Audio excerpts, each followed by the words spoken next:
ఓం శ్రీ మాత్రే నమః. ఓం శ్రీ మహంకాళే నమః. పినిగా రుచులకు స్వాగతం. హాయ్ అమ్మ. ఈరోజు మునక్కాయ కోడిగుడ్డు పులుసు వండుకుందాము.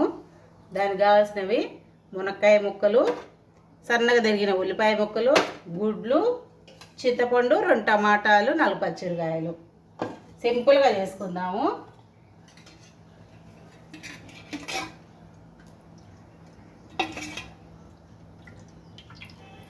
పులుసే కాబట్టి కొంచెం వేస్తున్నాను. నేను కొంచెం పులుసు ఎక్కువ పెడతాను అన్నమాట.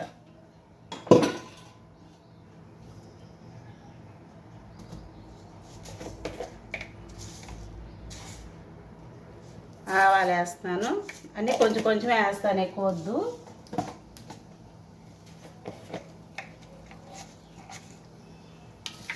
జీలకర్ర, ఆవాలు ఎప్పుడైనా నూనెలోనే వేసుకోండి, తర్వాత వేయొద్దు.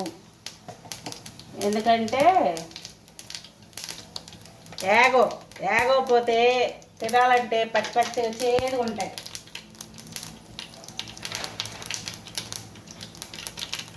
ఆవాలు మాత్రం నూనెలోనే వేసుకోండి. పులుసే కాబట్టి కొంచెం ఎక్కువ వేస్తున్నాను. మెంతిపిండి, 2 ఎండుమిర్చి,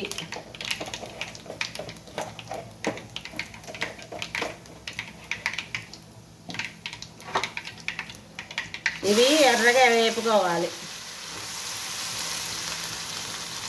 బాగా ఎర్రగా రావాలన్నమాట.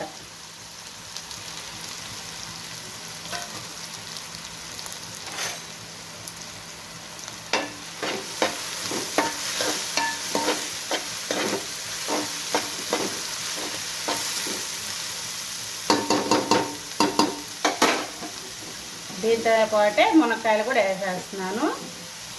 అవి ఇవి 2 వేగేసరికి మనకి మునక్కాయ ముక్క ఉడికిపోయింది అన్నమాట.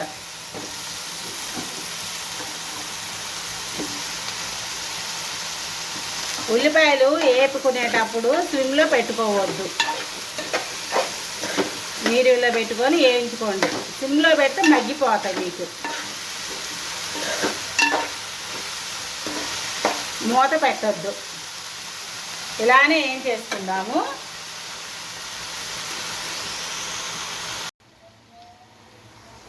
చూసుకుందామమ్మా ఎంతవరకు ఎగినాయో.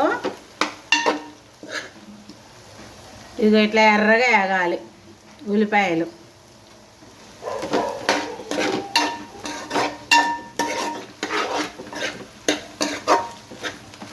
ఇంకా ఎరుపుదనం చాలు మనకి. ఇప్పుడు టమాటా ముక్కలు వేస్తున్నాను. ఇవి బాగా స్మాష్ అవ్వని అవసరం లేదు, మెత్తగా ఉడకాల్సిన అవసరం అయితే లేదు. కొంచెం మగ్గితే చాలు.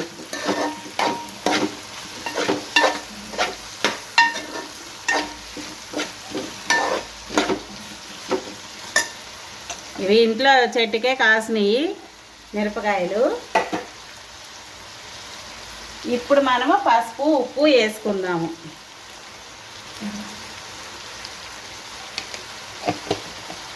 పసుపు వేసాను.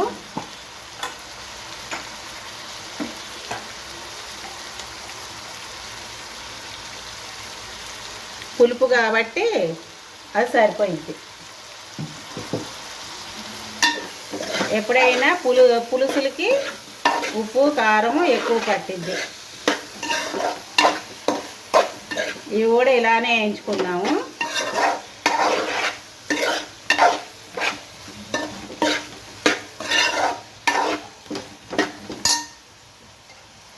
పచ్చిమిరకాయలు లాస్ట్కి వేసుకుందాము.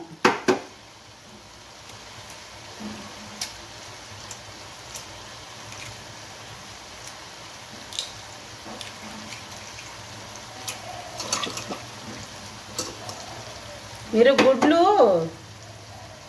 వేపుకొని తింటారు అంటే ఆ తాలింపు వేసే ముందు ఆ నూనెలో కొంచెం ఎర్రగా వేపుకోండి. నాకు ఇష్టం ఉండదు వేపితే, అందుకని నేను వేపట్లేదు గుడ్లని. ఇది మాడకుండా చూసుకోండి. మీడియం మంట మీదే చేస్తున్నాను నేను, హైలో పెట్టి చేయట్లేదు.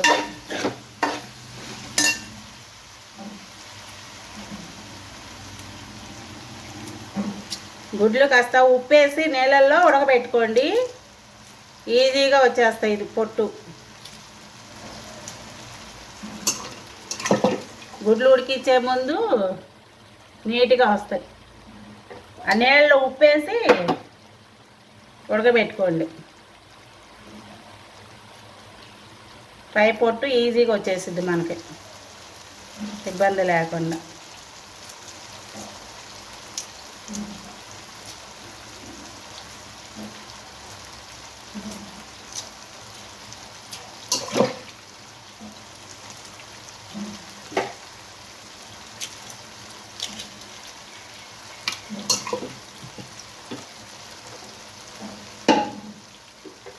ఈ గుడ్లని ఇట్లా క్రాస్గా పెట్టేసుకోండి, ఘాట్లు.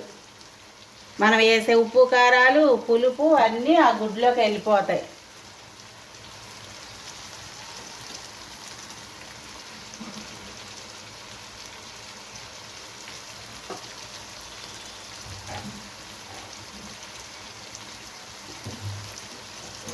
ఇప్పుడు గుడ్లు కూడా వేసేసుకున్నాము.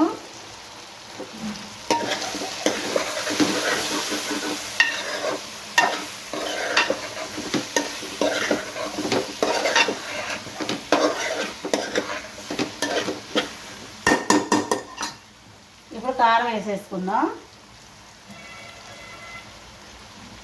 కారం ఒక స్పూన్ అంత వేస్తున్నా, ఇది ఘాటు కాబట్టి సరిపోద్ది నాకు. మిరపకాయలు కూడా వేస్తాను కదా.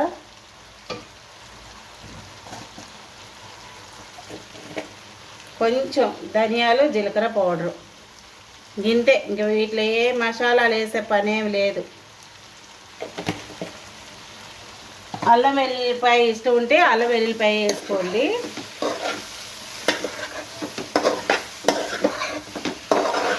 నేను పద్దాకి మసాలాలు ఎందుకని నేను ఇట్లా చేస్తున్నాను.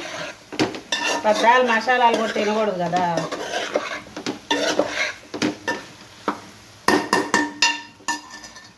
ఇప్పుడు పులుసు పోసేసుకుందాము.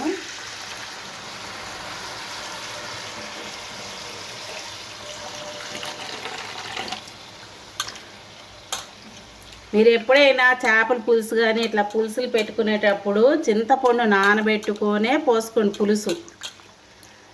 మనం నిల్వ ఉంచుకోవడానికి పులుసు చేసుకుంటాం కదా, ఆ పులుసు వేయొద్దు. ఇట్లా పులుసుల్లోకి దీనంత టేస్ట్ రాదు. అది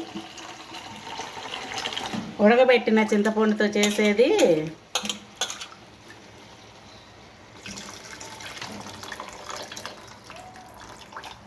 హైలో పెట్టుకుందాం ఇప్పుడు.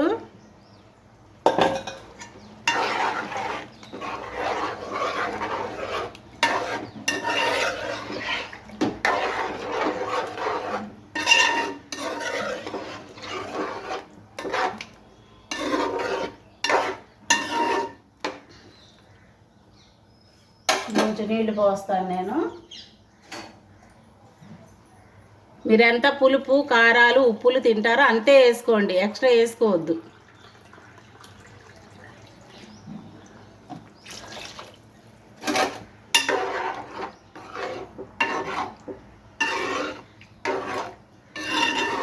చాలు ఇంకా.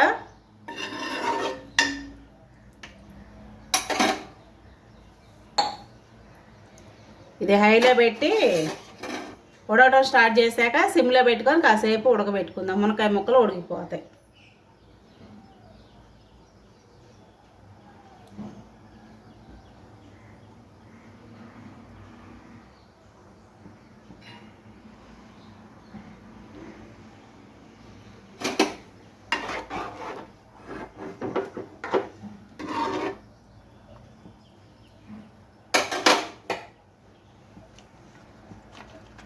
ఈ పచ్చిమిరకాయలు ఇప్పుడు వేసేస్తున్నాను, ఎందుకంటే నాకు పచ్చిమిరకాయలు తినడం అంటే ఇష్టం. బాగా ఇష్టం ఉన్నవాళ్ళు ఇట్లా వేసుకోండి, గట్టిగా ఉంటుంది మిరపకాయ అప్పుడు తినేటప్పుడు. ఈ ముక్కల కంటే ఈ మిరపకాయలు ఎక్కువ తింటారు ఒకసారి టేస్ట్ చూస్తే.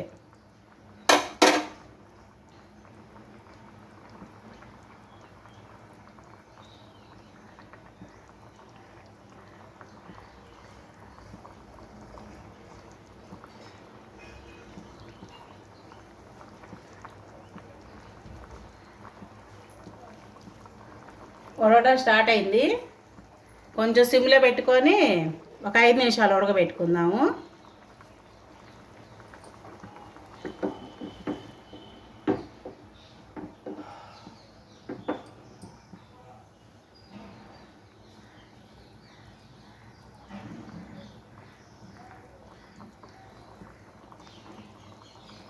ఒక్కోసారి మనం ఏం మసాలాలు వేసుకోకుండా వండుకుంటే అది బాగా టేస్ట్ వస్తుంది. ఎప్పుడు ఒకే టేస్ట్ కాకుండా మూత పెట్టేస్తున్నాను, సిమ్లో పెట్టేస్తున్నా. ఒక 5 నిమిషాలు ఆగి చూసుకుందాం. ఎంతవరకు వచ్చిందో చూసుకుందాం అమ్మ కూర. ఇక నూనె పైకి వచ్చేసింది, ఇంక కూర ఉడికిపోయినట్టే. ఇక మనకి చిక్కదనం ఉంది, మనకి ఆరేసరికి ఇంకా అంత చిక్కదనం వచ్చేసిద్ది. ఇంకేమీ పిండిలేమి అవసరంలా. ఇక ఒక్కోసారి ఏమైనా బాగా పలచగా ఉంటే 1 స్పూన్ బియ్య పిండి నీళ్ళలో కలుపుకొని పోసుకోండి, కొంచెం చిక్కదనం వచ్చేసిద్ది. నాకైతే అవసరం లేదు, సరిపోయిద్ది నాకు అది. కొంచెం కొత్తిమీర వేసేస్తున్నాను.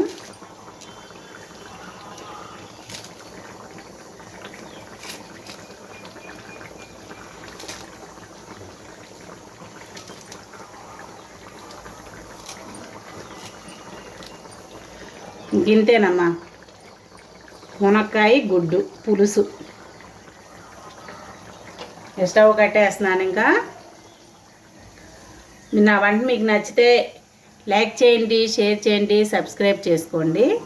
పక్కనుండ గంట సింబల్ కూడా కొట్టండి. ఉంటానమ్మా.